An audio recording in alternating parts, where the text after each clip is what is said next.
नमस्कार दोस्तों, MP study point के यूट्यूब चैनल में आपका स्वागत है। दोस्तों, भारत और नेपाल से संबंधित एक बहुत बड़ी अपडेट निकल के आ रही है कि अब भारत और बांग्लादेश मिलकर नेपाल की बहुत बड़ी मदद करने वाले हैं। तो किस प्रकार भारत और बांग्लादेश मिलकर नेपाल की बड़ी मदद करेंगे, वो कौन सा काम है जिसके चलते नेपाल को भारत और बांग्लादेश दोनों देशों की जरूरत पड़ी है, पूरी खबर मैं आपको बताऊंगा। तो वीडियो के अंत तक बने रहें। साथ ही अगर आप इस चैनल पर नए हैं तो चैनल को सब्सक्राइब करके बेल नोटिफिकेशन ऑन कर लें, क्योंकि इस चैनल पर भारत और नेपाल से संबंधित हर खबर आप तक पहुंचती है सबसे पहले।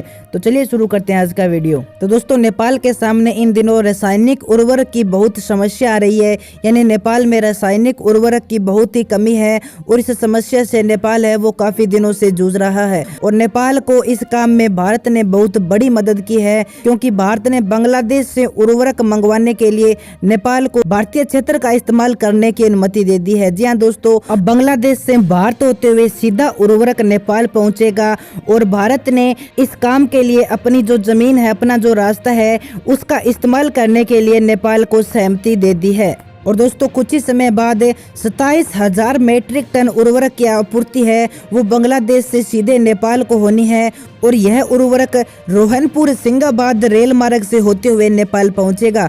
और दोस्तों, इसके कुछ समय बाद ही 25,000 मीट्रिक टन उर्वरक है वो बांग्लादेश से नेपाल और आना है, वो भी इसी रेल मार्ग के द्वारा नेपाल पहुंचेगा। और इसके अलावा दोस्तों, मैं आपको ये भी बता दूं कि नेपाल में उर्वरक की कमी क्यों आई और इतना जल्दी बांग्लादेश से नेपाल को उर्वरक क्यों चाहिए। तो दोस्तों, जो नेपाल के प्रधानमंत्री है के.पी. शर्मा ओली, उन्होंने ये वादा किया था, घोषणा पत्र में ये जारी किया था कि नेपाल में उर्वरक है वो पूरी तरह से स्टोर किया जाएगा, उपलब्ध कराया जाएगा।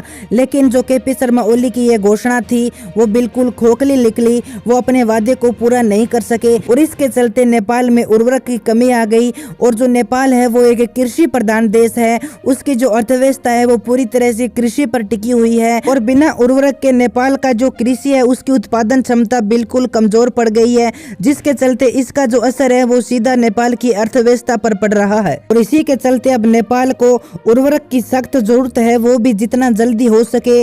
और इसलिए भारत और जो बांग्लादेश है उन्होंने नेपाल की मदद करने की योजना बनाई है, क्योंकि बांग्लादेश से उर्वरक आएगा वो भारत का जो भूमि है, भारत का जो क्षेत्र है उसी से होकर जाएगा। और जब भारत के क्षेत्र से होकर वो उर्वरक नेपाल पहुंचेगा तो इसमें समय भी कम लगेगा, यानी माल है वो समय पर पहुंचेगा और किराया भी बहुत कम आएगा। और इससे होगा ये कि दोनों देशों के रिश्तों में मिठास आएगी, दोनों देशों का रिश्ता और मजबूत होगा। और उर्वरक पहुंचने के बाद नेपाल की कृषि में उपज बढ़ेगी, उत्पादन क्षमता बढ़ेगी और उसके बाद है वो नेपाल की अर्थव्यवस्था में सुधार आएगा। तो दोस्तों, ये अच्छी बात है कि भारत और बांग्लादेश मिलकर नेपाल की मदद कर रहे हैं। इससे ये होगा कि दोनों देशों के रिश्तों में और मजबूती आएगी।